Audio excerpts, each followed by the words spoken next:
Passport scam కేసులో CID దర్యాప్తు ముమ్మరమైంది. ఈ కుంభకోణంలో మరొకరిని అరెస్టు చేశారు సిఐడి పోలీసులు. నిజామాబాద్లో ఉన్న కానిస్టేబుల్ పలువురికి పాస్పోర్ట్ వెరిఫికేషన్ చేసినట్లు గుర్తించారు. డబ్బులు తీసుకుని నిబంధనలకు విరుద్ధంగా పాస్పోర్ట్ వెరిఫికేషన్కు అప్రూవల్ ఇచ్చాడు. నిజామాబాద్లో అతన్ని అరెస్టు చేసిన సిఐడి పోలీసులు హైదరాబాద్కు తరలిస్తున్నారు. ఈ కేసులో ఇప్పటి వరకు అరెస్ట్ అయిన వారి సంఖ్య 14కు చేరింది. ఇదే విషయంపై మరింత సమాచారాన్ని మా ప్రతినిధి సునీల్ మనకు అందిస్తారు. సునీల్, ఇప్పటి వరకు అంటే ఈ పాస్పోర్ట్ స్కామ్ కేసుకు సంబంధించి ఎంతమందిని అదుపులోకి తీసుకున్నారు? పాస్పోర్ట్ స్కామ్ కేసులో ఇప్పటి వరకు 14 మందిని తెలంగాణ సిఐడి పోలీసులు అదుపులో తీసుకోవడం జరిగింది. గతంలో 13 మందిని అదుపులో తీసుకొని విచారించినటువంటి సిఐడి అధికారులు తాజాగా వారందరినీ కూడా కస్టడీలో తీసుకొని సుదీర్ఘంగా విచారించారు. ఇక వారు ఇచ్చినటువంటి సమాచారం మేరకు ఈరోజు భీమ్గల్ చెందిన అంటే గతంలో నిజామాబాద్ స్పెషల్ బ్రాంచ్ ఏఎస్ఐగా పనిచేస్తున్నటువంటి లక్ష్మణ్ని ఈరోజు తెల్లవారుజామున తన నివాసంలో నుంచి సిఐడి అధికారులు అరెస్ట్ చేసి ప్రస్తుతం అయితే హైదరాబాద్ తరలిస్తున్నారు.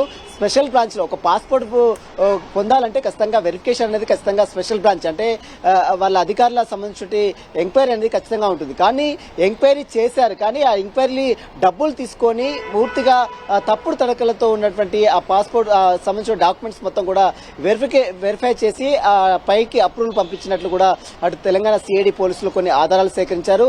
చాలా వరకు దాదాపు 92 మంది పైగా విదేశాలకు నకిలీ పాస్పోర్ట్స్, నకిలీ డాక్యుమెంట్స్తో, నకిలీ వీసాలతో విదేశాలకు పంపినట్టు కూడా ఇప్పటికే తెలంగాణ సిఐడి పోలీసులు తన దర్యాప్తులో వెల్లడైంది. ఇందులో కీలక పాత్ర పోషించినటువంటి 13 మందిని గతంలో అరెస్ట్ చేశారు. వారందరినీ కూడా కస్టడీలో తీసుకున్నటువంటి తెలంగాణ సిఐడి పోలీసులు తాజాగా వారిచ్చినటువంటి సమాచారం మేరకు ఈరోజు నిజామాబాద్ స్పెషల్ బ్రాంచ్ ఏఎస్ఐగా పనిచేస్తున్నటువంటి లక్ష్మణ్ మాత్రం ప్రస్తుతం అయితే అరెస్ట్ చేశారు. ఈరోజు తెల్లవారుజామున తన నివాసంలో అరెస్ట్ చేసి ప్రస్తుతము హైదరాబాద్ తరలిస్తున్నారు. ఇతనికి విచారిస్తే మరిన్ని విషయాలు కూడా వెళ్ళొకొస్తాయని మాత్రము అటు సిఐడి పోలీసులు భావిస్తున్నారు. ఎందుకంటే ఒక పాస్పోర్ట్ వెరిఫికేషన్ కావాలంటే ఖచ్చితంగా స్పెషల్ బ్రాంచ్ వెరిఫికేషన్ అనేది ఖచ్చితంగా ఉంటుంది.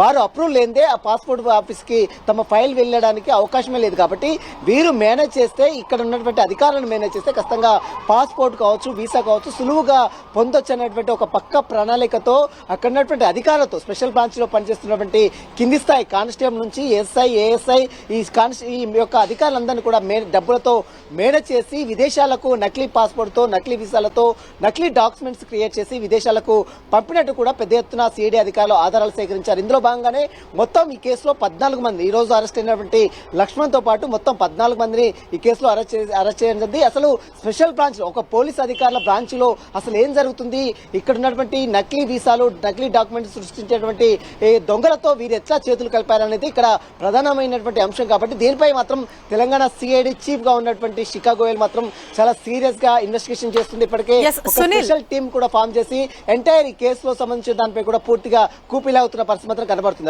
సునీల్, అంటే ఈ విధంగా పాస్పోర్ట్ వెరిఫికేషన్ చేసి ఎంతమందిని వీరు విదేశాలకు పంపినట్లుగా అనుమానిస్తున్నారు? అంటే ఇంకా ఈ స్కామ్ లో ఎంతమంది ఇన్వాల్వ్ అయి ఉండొచ్చు అని అనుమానిస్తున్నారు? మొత్తం ఇప్పటివరకైతే సిఐడి అధికారులు సేకరించినటువంటి సమాచారం మేరకు మొత్తం 92 పైగా శ్రీలంక దేశానికి, అదేవిధంగా కొంత బర్ముడా దేశానికి కొంతమంది పంపించినట్టు కూడా కొన్ని ఆధారాలు అయితే సేకరించారు. అయితే నిజంగా 92 మందిని పంపారా, 92 మంది మరి ఎవరెవరు పంపారు ఏంటి అన్న దానిపై కూడా ఇప్పటికే సిఐడి అధికారులు లిస్ట్ ని ట్రేస్ అవుట్ చేసే పనిలో ఉన్నారు.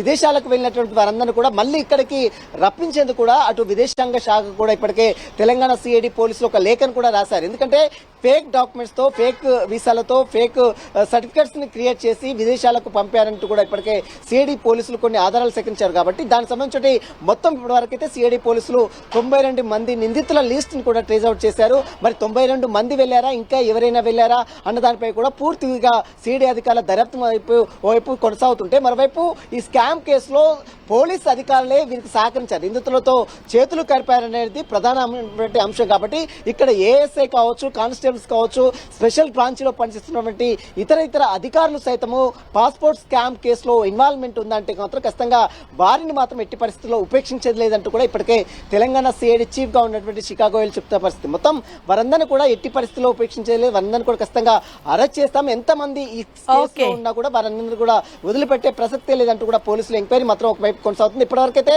14కు చేరింది, ఇంకా అరెస్టుల సంఖ్య కూడా పెరిగే అవకాశం ఉంది. Harish, thank you Sunil.